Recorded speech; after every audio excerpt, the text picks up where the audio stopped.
கிருபையாய் என்னை நடத்தி செல்லும் தயவாய் என்னை காத்து கொள்ளும் அன்பாய் என்னை அணைக்கும் ஆத்மநேசரே. கிருபையாய் என்னை நடத்தி செல்லும் தயவாய் என்னை காத்து கொள்ளும் அன்பாய் என்னை அணைக்கும் ஆத்மநேசரே.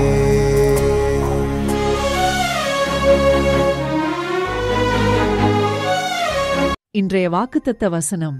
இயேசு கிறிஸ்துவின் இனிய நாமத்தினாலே உங்களுக்கு என் அன்பின் வாழ்த்துக்கள். கர்த்தர் உங்களை ஆசீர்வதிப்பாராக. வெளிப்படுத்துகிற விசேஷம் 2வது அதிகாரம் 21வது வசனம். அவள் மனம் திரும்பும்படியாய் அவளுக்கு தவணை கொடுத்தேன். தன் வேசி மார்க்கத்தை விட்டு மனம் திரும்ப அவளுக்கு விருப்பமில்லை. கர்த்தருடைய பரிசுத்த நாமம் மகிமைப்படுவதாக. கடைசி நாட்களிலே சபைகளுக்கு ஆவியானவர் சொல்லுகிறது யோவானை கொண்டு கர்த்தர் எழுதி வைக்கிறார். அதிலே தியத்திரா சபைக்கு சொல்லும்போது இந்த வார்த்தையை சொல்லுகிறார்.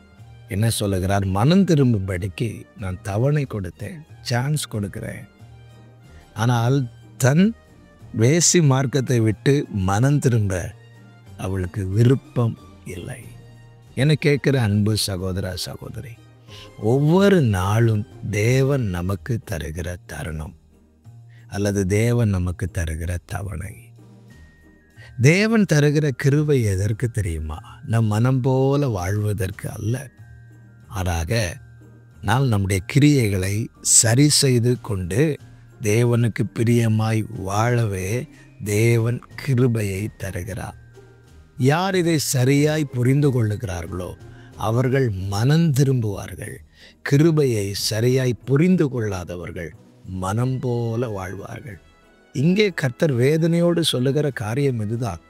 மனம் திரும்பும்படி நான் தவணை கொடுத்தேன்.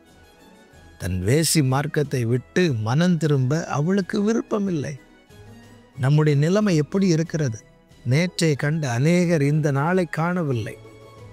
இந்த நாளை நாம் கிருபையாய் கண்டிருக்கிறோம். நாம் அவர்களை விட பரிசுத்தவான்களும் அவர்கள் நம்மை விட பாவிகளும் அல்ல. அப்படி இருக்க நாம் எப்படி இந்த நாளை கண்டோம் என்றால் தேவன் நமக்கு தருகிற தவணை, தேவன் தருகிற கிருபை. எதற்காக தருகிறார்? மனம் போல வாழ்வதற்கா? அல்ல, மனம் திரும்பி வாழ்வதற்கு. சிம்சோனுக்கு தேவன் தவணை கொடுத்தார். ஒரு விசை பெலிஸ்தர் வந்து பிடிக்கிறாங்க, தப்பும்படி செய்கிறார். 2வது விசை பிடிக்கிறாங்க, தப்பும்படி செய்கிறார். 3வது விசை பிடிக்கிறாங்க. இப்படி 3 விசை அவனுக்கு தவணை கொடுக்கப்பட்டது. அவன் என்ன நினைத்தா, நான் என்ன செய்தாலும் ஆண்டவர் கிருபையா என்னை தப்பு வைப்பார் என்று.